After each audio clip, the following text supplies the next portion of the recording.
Hi, I'm Andrew Wasson. Thanks for tuning in to my weekly guitar blog. It's Saturday, May 7th, 2011. And if you're not familiar with the guitar blog, if this is the first time you've come here, what we do is we just answer questions that have come in off my guitar blog website. You can hit that at andrewwasson.com.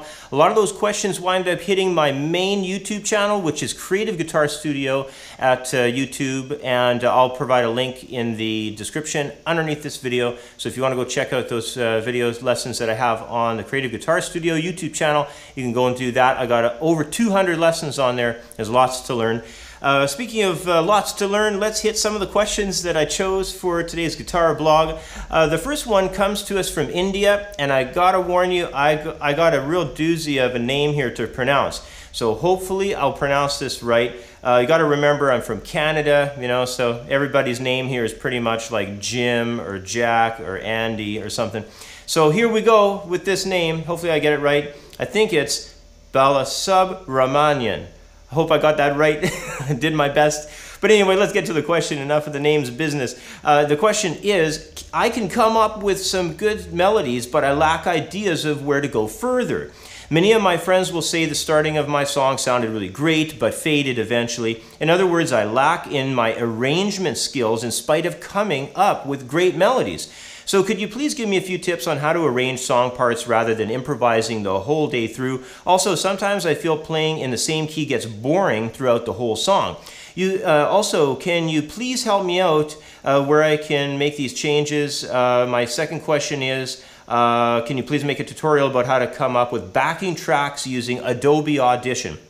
Well, let's start off with the first part of your question here. I'll quickly go over some tips for you about Adobe Audition at the end of it all, but let's begin with the fact about arranging parts rather than improvising the whole way through. I think what you mean there is you want to have a song that really flows. So think about song structure a lot, and I want to do a bit of a prelude before we get into the discussion. The prelude obviously is to be a good songwriter, you have to learn a lot of other people's songs. You know, I have researched quite a few songwriters, and what I notice as a common thread amongst all of them is they're big, heavy into learning their favorite artist's song. And I don't mean just, you know, learning the verse or something or their favorite section. They go bananas. I mean, they write the whole thing out. They figure out the key changes, if there's some kind of modal aspect to the piece, how the breakdowns might work, how the intros and outros operate. So it's a real dissection of the song. You gotta do that stuff if you're into songwriting, because that's where you're gonna get all your ideas from. So let's move along here. Let's start thinking about arrangement of pieces. Now, what does your typical well-structured song have? Perhaps an intro, maybe not always, but perhaps an intro, a verse, more than likely, possibly a bridge, more than likely a chorus, possibly some kind of breakdown. Maybe if it doesn't have a breakdown and it's a more guitar instrumental piece, it probably has a guitar solo. It may have some kind of an ending chorus section out. Sometimes they call it a chorus out section. So these are typical song structures. And you got to start looking into your favorite artists to find out how they achieve that. Now, let me give you a great example. Let's say you've got a tune and it's in the key of, I don't know, let's say it's in the key of F major. Now, maybe the verse is very strong in F major, but perhaps there's a section, let's just say there's a bridge after that verse, and perhaps it goes into the second chord. We'll just randomly say the second chord because I kind of like Dorian. So we'll go into the G minor because that's the second chord of F major. And that bridge will be built around the G minor chord. It may be Dorian, but something else might perhaps happen as well. We could also get some kind of a situation there where we create more of a G Aeolian sound or natural minor sound. So we're definitely functioning in F major, but as we rolled over into the second chord of that key to create a new section, perhaps a bridge, we decide to make that G minor in this case, it's kind of almost more of a central sound. So we're going to not do it as a Dorian bass riff, but have it much more as an Aeolian or natural minor riff. Now let me show you how you would achieve something like that. So if you'll recall, remember we're saying we're in F major. Now, when we get to this bridge, we're going to move up and riff out much more off of the G minor. To do that, we might do something like move through some chord changes that maybe map close to the chord. So perhaps we might do something like, let's say, maybe if we're in the key of F major, maybe shooting over to the D minor. That might be kind of a cool sound. So you got the G minor chord that we're functioning for the start of our new section, and then we're going to head to D minor. Now remember, the G minor and the D minor are still located in the key of F major, but eventually we may drift out of that. We may choose to pop in a chord here that doesn't relate. And you know, if I was going to really want to build the G minor as a strong situation, I might do something really unique, like perhaps choose C minor, which would not be located into the key of F major. In the key of F major, we have a C major chord. So now you're starting to see, hey, wait a minute, that chord doesn't fit. Another thing you could perhaps do is pop in E flat major, and you'll hear that pulls real nice to create much more of a G natural minor sound. So now what we're doing is we're mixing and matching chords. We've got our main key that we maybe perhaps wrote a verse in, and then we're drifting over to a bridge, and we've chosen another chord that's in that same key, but we're kind of modifying its harmonic structure. We're popping in chords, in other words, that don't quite 100% relate to the key, the old key of F major, but they do bring on a new color off that G chord, and if you use enough chords that are original to the key of F major, you create nice blending. Now this is only one situation that you can use. There's lots of ways to go and do this. Let me give you one more example. It's an example based around what's called modulating. Let's say we're in the key of F still, and we're maybe going to go over to a solo section, and perhaps we had a chorus. You know, it's very common in most pop songs anyway. If your root of your key is, let's say, major, you probably might have a chorus in the relative minor, and in F major, the relative minor is D minor. So maybe you have the chorus in that. And a lot of times, chorus sections are used for solo sections in twos, if you can do a guitar solo. So what we might do as kind of an interesting thing is move up a whole step and do the solo a whole step higher. And you'll notice this in songs. I know that, I think it's Iron Man, actually. You can go check that out, that old famous Black Sabbath tune, Iron Man. I just did that a few days ago with one of my students in a private lesson. And so what it does, I believe that Iron Man tune is basically in B minor, but the solo moves up into C sharp minor. So Tony Iommi took it up a whole step and did the solo in C sharp minor. Now, to really get the whole gist of that, you'll want to go and check out Iron Man by Black Sabbath to see what the heck is really going on with that guitar solo. But this is another idea that you can utilize to get some more movement in your tunes. Now, let me just go back to that question, because I know there's a little more to that. Well, you know, I think I covered the bulk of what was being asked, because one of the things was really, can you help me out on how to make it sound more interesting with more changes? But let's follow up on the final part of the question that was sent in, and it's talk about Adobe Audition, and what was it again exactly? How do you come up with backing tracks using Adobe Audition? Now, you got to remember, Adobe Audition is basically just an audio editing suite that incorporates a mixing and mastering suite as well. So you got your basically 3 panels that you can work within. You've got a panel that's an editing suite panel, and then you can switch over to your multi-track recording area where you can actually do your recording. And then you've got a burning section where you can burn out to CD. And you have some opportunity in there to do some manipulation as well. But let's just say we're focusing primarily in the mixing section where you're going, the multi-track recording section, pardon me, where you're going to be doing all your recording. Now you're kind of limited in there, like if you want to use drum loops, you're going to have to pull in wave files. If you've purchased either an old Adobe Audition, which is the 1.5, or if you purchased Adobe Audition 3.0, they both come with a disc full of drum loops. I think there's about 5,000 drum loops or something on there. But there's loops galore floating around the internet. So basically go and hit some sites. I'll put some links in the description box under the video here, so if you want to go check out some of the loops pages that are out there, you can do that.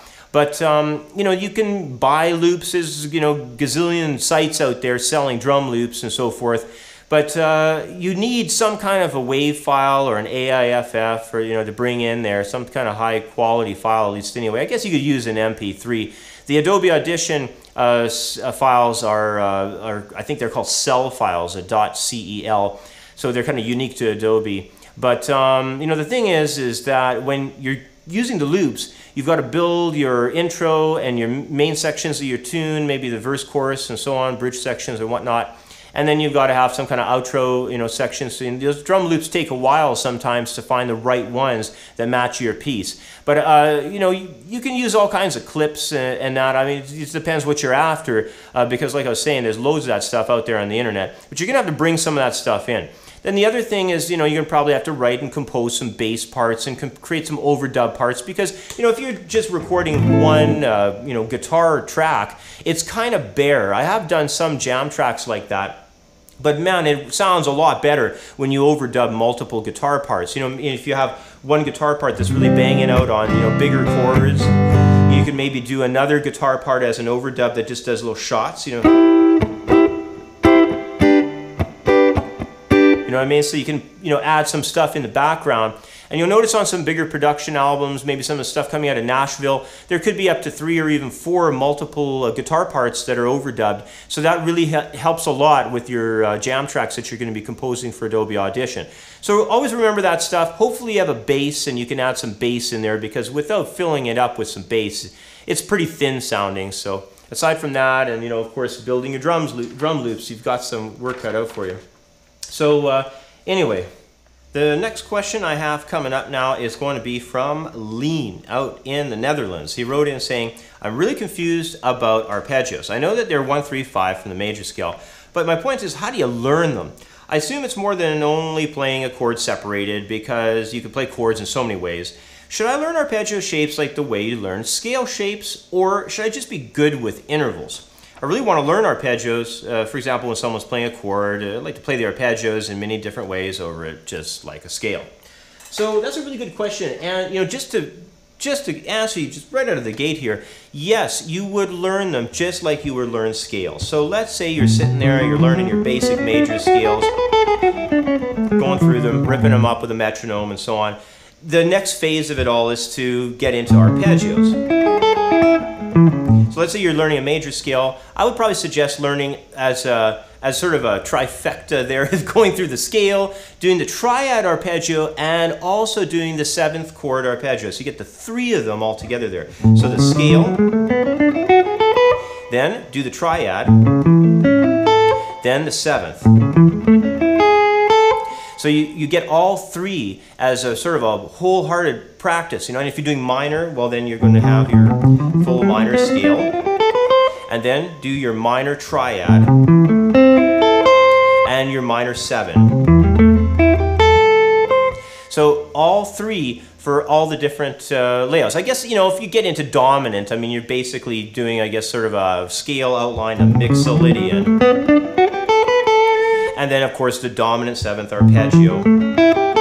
If you want to do extra practice, though, you could practice the triad that's major, because the major triad arpeggio functions as the first 3 notes out of the dominant 7th. So in the dominant 7th, we got 1, 3, 5, flat 7. In the major triad, we got just 1, 3, 5. So you can see it's the first 3 notes of that 4-note dominant 7th arpeggio. So there's lots of ways to practice these. And I highly recommend that when you're practicing your modes, keep integrating arpeggios. I find arpeggios with most students that I teach anyway, they take longer. So it's not like, you know, just major and minor scales. And pentatonics especially. Pentatonics seem to come very quickly for people.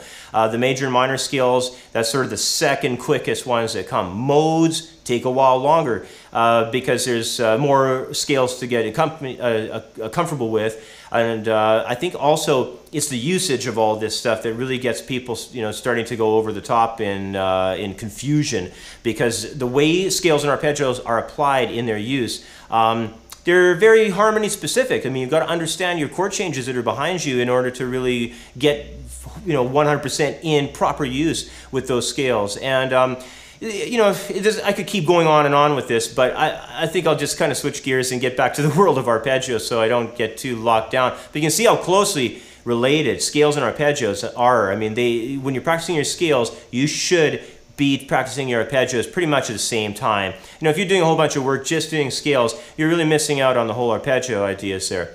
So let's talk about, first of all, arpeggios that are important to practice. When you're running through your triads, I would say major triad, minor triad for sure. Diminished triad is important. And then down the road, maybe not right away, but get going on your augmented as well. For the sevenths, there's more importance here. I really stress this with my students. I say major 7, minor 7, dominant 7th, and the minor 7 flat 5, or what some of the more jazz-educated students out there call half diminished. These ones are very important. And then down the road, of course, diminished 7th as well. So you got lots of work, as you can see, with these arpeggios. There's loads to this. Now, I think the way to go with application is to begin understanding how you can get some small segments going with these arpeggios. And one of the best ways as a real rote practice idea is to go through the steps of your scale and cover each step with its appropriate arpeggio. You can even just do this simply with triads. So start off the first chord there. We'll have A major, let's say. And on the A major, we'll have A, C sharp, and E. So let's say if we start on A major, we're in the key of A, the second chord would be B, so we'd have B, D, and F sharp. So A, C, E, B, D, F sharp. The next one would be built off the third chord of C sharp, so we'd have C sharp, E, and G sharp. The next one would be D, so we'd have D, F sharp, and A, and you just continue along through the steps.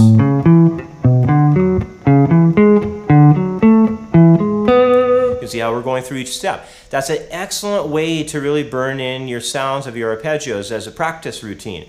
Then, when it comes around to you practicing these things into sort of a more realistic sense of jam tracks, let's say, I mean, one of the main things that I'll do with my students around here when I'm trying to get them going on improvising and practicing of just applying concepts in some kind of real-world snapshot, what I basically try to do is get them to compose short melody ideas, and not long. They could even be 2 measures or so long, but try to utilize those arpeggios to compose some melody ideas. What I think you will discover very quickly with this arpeggio stuff is you'll come up with your favorite geometrical patterns on the neck. Let me show you one of my favorite ones. It's a minor 7.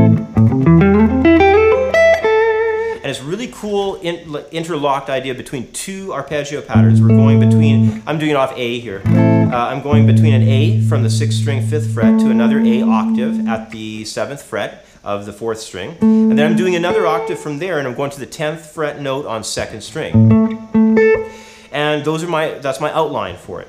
Then I'm doing a minor 7 arpeggio going from fret 5 to 8 on the 6th string. Then I'm going to fret 7 on the 5th string. Then I'm hitting fret 5 on the 4th string and sliding forward to 7. Plus I'm getting the 10th fret on 4th string. So I've got 3 notes on 4th string. Then I'm going to go up here to this 9th fret note on the 3rd string. And then I'm going to go to the 8th fret and slide it to 10th fret on 2nd string. Grab an 8th fret on 1st. And finish off up here on the 12th fret E of the 1st string. If you want to double it back and hit the A on the 2nd string, you can do that too. But that's a great arpeggio pattern, and you can shoot that thing in when you're jamming, if you're playing some lines,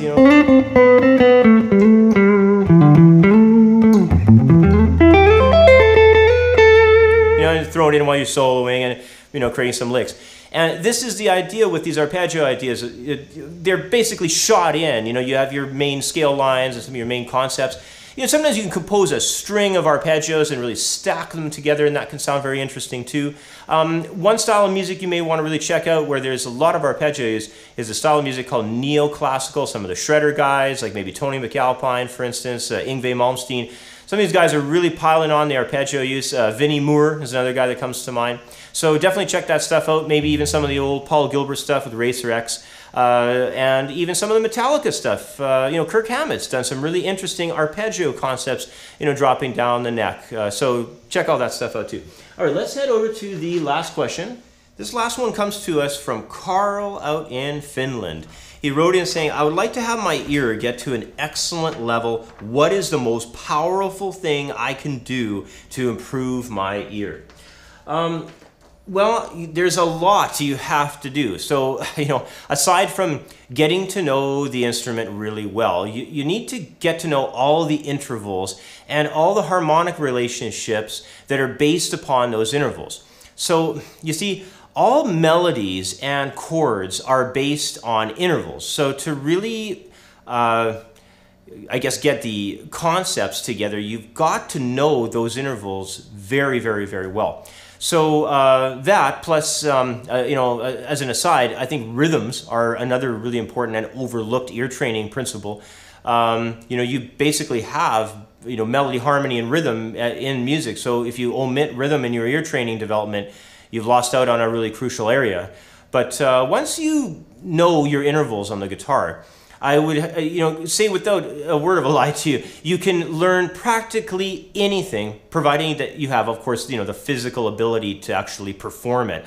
But I also want to stress here that knowing rhythmic subdivisions is huge. It's really a massive part of this. You've always got to keep in mind that because music is made up of three main elements of rhythm, melody, and harmony, if you're weak on rhythm, there will always be a gap in your playing and your ability to basically hear lines when you're transcribing a piece.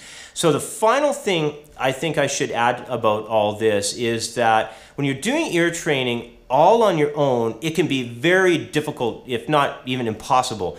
I think that to really develop this side of your musicianship, a player needs to consider taking some ear training and maybe even some sight singing courses at maybe their local community college or even at a music conservatory if you have one in your city.